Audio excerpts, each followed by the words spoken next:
Sejam bem-vindos a mais um Fala Terra e hoje nós estamos aqui recebendo a Amanda, minha amiga, irmã em Cristo, minha dermatologista.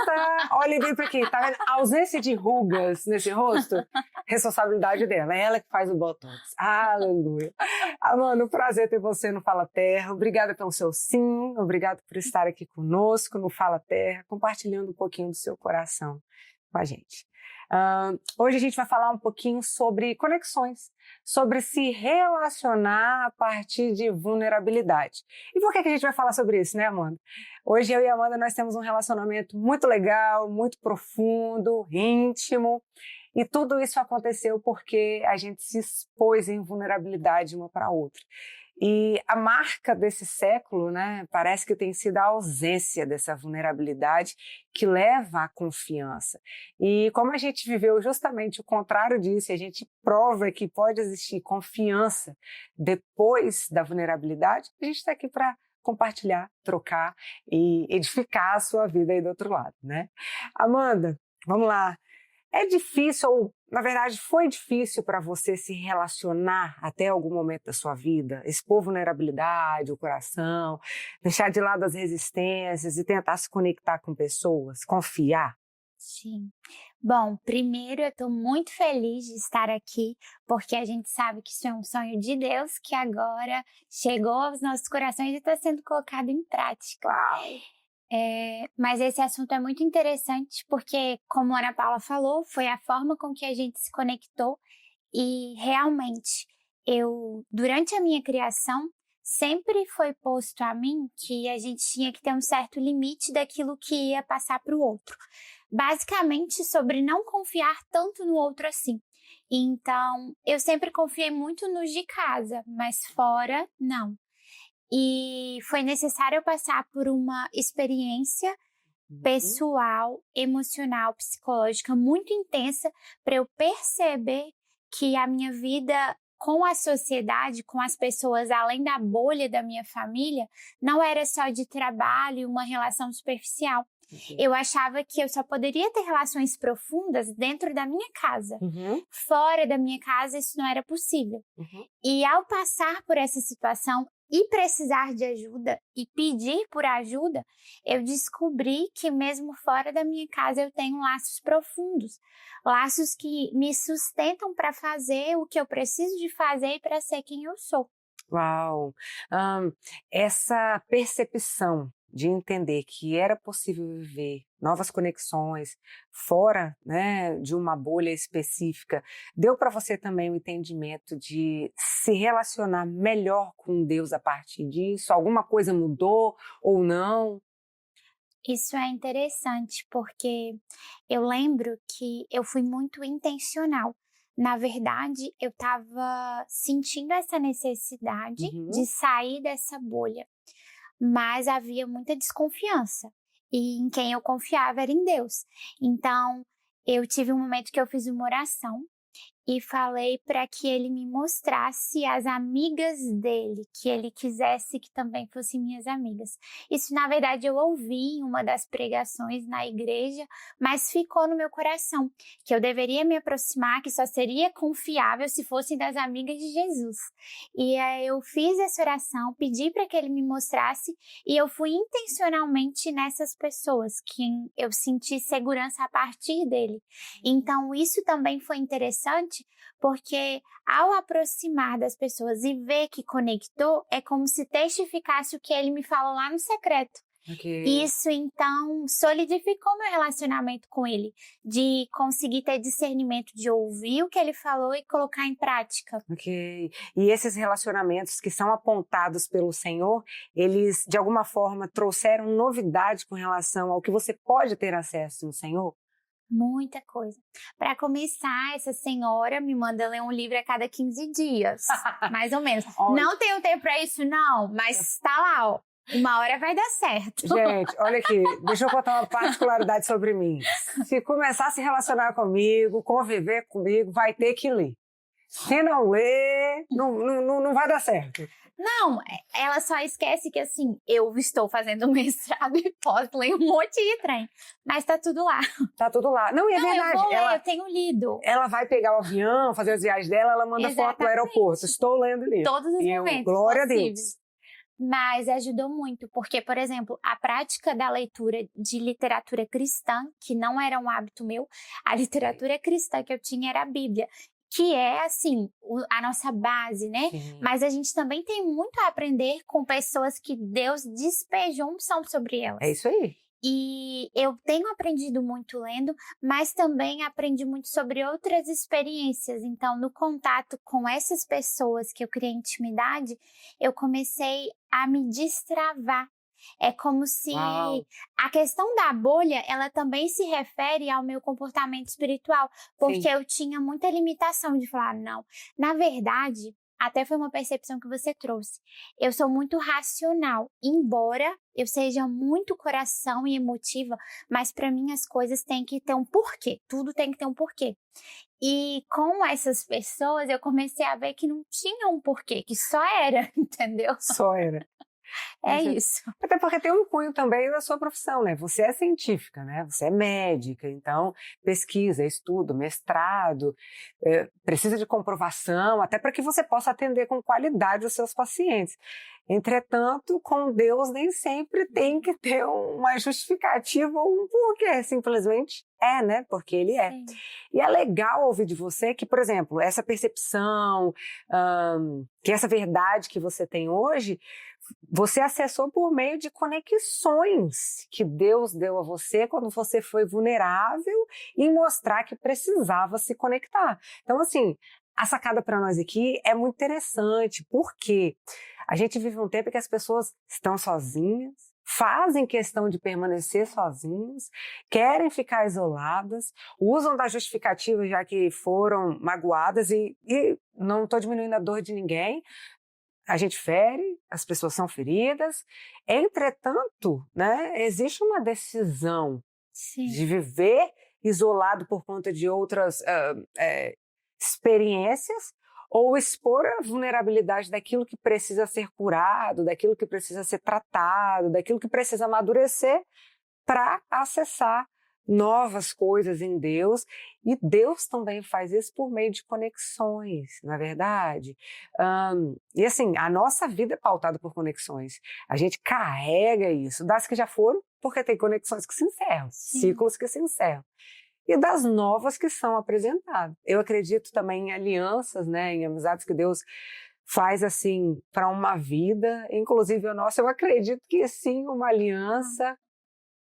Isso é extremamente importante, porque isso fortalece a gente na caminhada. Sim. Você não está bem todo dia, eu não estou bem todo dia. É exatamente isso. Eu comecei a perceber que, e foram muitas vezes, né? Agora deu uma parada, mas com uma certa frequência, era tipo assim, me socorre, eu não tô bem hoje. Eu acordei sentindo isso, tô sentindo aquilo. Eu me lembro Começa a mudar, né? Aí eu começo a pedir socorro. Amanda, agora sou eu que tô... porque você não... Eu tinha antes a minha referência, assim, meu esposo, minha mãe e minha irmã. Eram só os três, mas às vezes tem algumas questões que eu não quero passar para eles, porque eu sei que o nível de sofrimento deles nisso vai ser muito grande. Então, eu prefiro dividir isso com uma outra pessoa. Não que você não sofra com a minha dor, Sim. mas a forma com que você interpreta isso é diferente. Que te ajuda a enxergar. Exatamente. Né? Há um certo racionalismo e você consegue enxergar isso e me ajudar a me posicionar dentro da situação. E é legal porque, vamos lá, as pessoas têm essa dificuldade, parece, né, que tem essa dificuldade de confiar para expor quando precisa, mas estar conectado não tem a ver só com solicitar o outro quando precisa porque alguma coisa ruim está acontecendo. Não, um relacionamento solidificado em Cristo tem a ver com dividir as alegrias também, o que é bom, mas me parece que a gente tem vivido dias que até para dividir as alegrias as pessoas têm certa desconfiança, né? Então, se relacionar tendo Cristo como um pilar, necessariamente é se abrir para confiar de novo. Sim. Né? E é interessante isso que você falou, porque eu venho assim também desde muito tempo ouvindo que não pode falar as coisas com as pessoas. Não, você só pode falar depois que aconteceu, como se fosse uma regra, que eu tivesse que esconder tudo pra mim. Sendo que assim, a partir do momento que a gente tá em Cristo de verdade, eu dividir com você, que é uma pessoa com quem eu confio, não vai interferir nos meus planos, porque na verdade não são meus, são de Deus. Então o plano dele é inabalável, independente do que você ou outra pessoa pensar ou sentir. E se é alguém que você confia, na verdade, vai haver uma soma, né? Uma soma de fé, Exatamente. de oração, de intercessão, porque quando você está conectado, a gente também se preocupa com o sonho do outro, com o desejo do outro, a gente ora por isso, a gente torce por isso.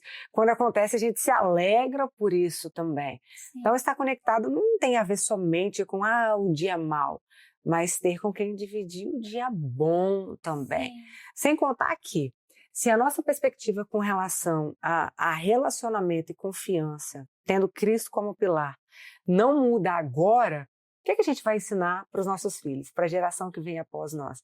A gente precisa lembrar também que existe uma responsabilidade sobre a gente, sobre ensinar, sobre confiança, sobre conexão, sobre unidade. Sim. Porque a Bíblia diz isso, né? O salmista diz isso, como é bom e agradável quando os irmãos vivem em união. E muito sofrimento seria poupado, né, se a gente não tivesse mergulhado num tempo com tanta desunião, onde Sim. o ego é valorizado, onde a individualidade exagerada é valorizado, onde não se olha o outro. Então, a gente precisa pensar sobre o que a gente está ensinando também para os nossos filhos nesse âmbito, porque a formatação e o futuro da humanidade, da geração que vem, tem a ver com isso, sobre se relacionar. Nós somos seres relacionais, né, Amanda? Deus, desde a criação, ele fez casal, dois, para todas as espécies, para que não estivesse ali sozinho. Então, por quê? Se desde a criação, Deus que é bom, sabe de todas as coisas, fez em pares, não fez ninguém isolado em número ímpar, por que agora a gente tem essa tendência de usar talvez as feridas para viver sozinho? Isso não tem uma perspectiva celeste, não tem uma perspectiva de criação. Nós fomos criados para nos relacionar. Sim. E, na verdade, quem tenta deturpar isso, destruir isso, é o inimigo de nossas almas, né? Porque um ser humano, quanto mais sozinho e menos relacional, mais chance de estar submetido às mentiras do diabo ele está. E aí de ser enganado, né?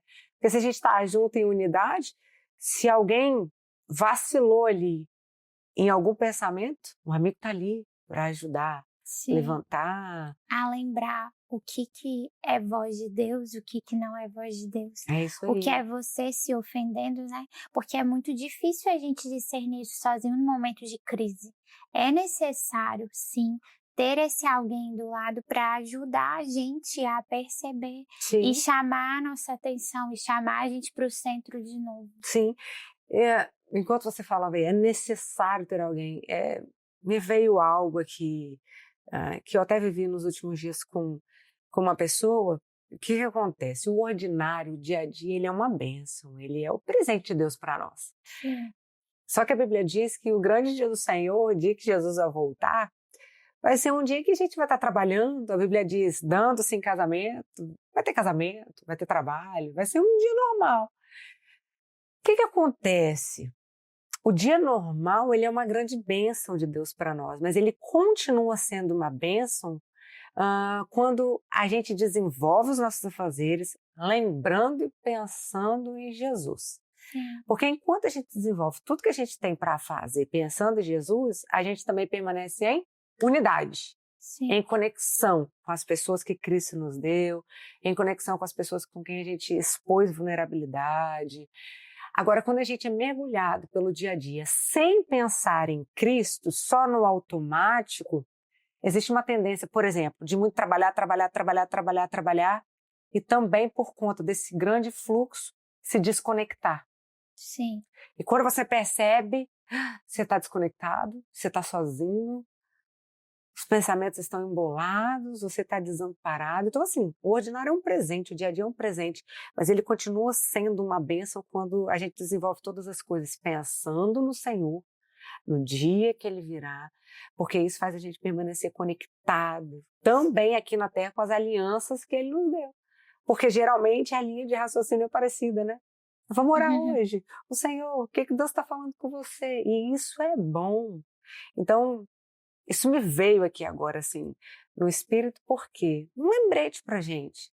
Viva o seu dia, viva muito bem o seu dia, produza o seu dia, mas faça tudo isso pensando em Cristo, porque enquanto você produz pensando em Cristo, você também permanece conectado com as alianças, com as amizades, com as conexões que o Senhor tem feito sobre a sua vida. Isso é importante, né? E deixa de ser um ativismo, né? Porque eu tenho me percebido sempre procurando tentar encaixar na minha rotina, por mais diversa que seja, os tempos de qualidade com essas pessoas que eu quero me conectar. Sim. Então a gente precisa de ser intencional nisso, porque a rotina ela é muito corrida. Se a gente se deixar levar sem ter Deus, sem estar lembrando dele, como você falou, a gente simplesmente é sugado por aquilo e quando vê você está num redemoinho que você não sabe o que está acontecendo, como sair dele. Então, ser intencional em perceber a presença de Deus e perceber que você precisa de tomar as atitudes para se conectar. Não dá para eu ficar sentada no meu sofá esperando que as pessoas batam na minha porta. Eu preciso de ser intencional nisso, né? É isso. Foi o que aconteceu com a gente, né? Então, assim, como é que você tem vivido aí do outro lado dessa cama? Triste, isolado, esperando que venham, com medo de se conectar, com medo de confiar. Olha só, não vai rolar confiança se não houver vulnerabilidade exposta, né? Se você primeiro não perceber que precisa estar em unidade, se você primeiro assumir que precisa, talvez pedir perdão, talvez pedir ajuda, primeiro a Deus, mas depois também em volta das pessoas que estão com você. Os frutos de um relacionamento em Cristo com outras pessoas é muito legal, né, Amanda? Sim. A gente tem vivenciado isso em família, porque expande, né? Verdade. Não fica só em nós, acaba chegando nas nossas famílias. Isso é maravilhoso, porque a instituição de Deus na Terra é a família. E famílias conectadas, alinhadas a Ele, andando em bloco. Então, isso é incrível, isso tem uma beleza assim, celestial. Então é isso, gente. Muito bom ter vocês conosco aqui em mais um Fala Terra. Amanda, obrigada. Obrigada. Muito obrigada. São essas conexões que topam aí, ó, a nossa loucura em Cristo e embarcam nos sonhos da gente. Obrigada, obrigada. Até a próxima, gente. Tchauzinho.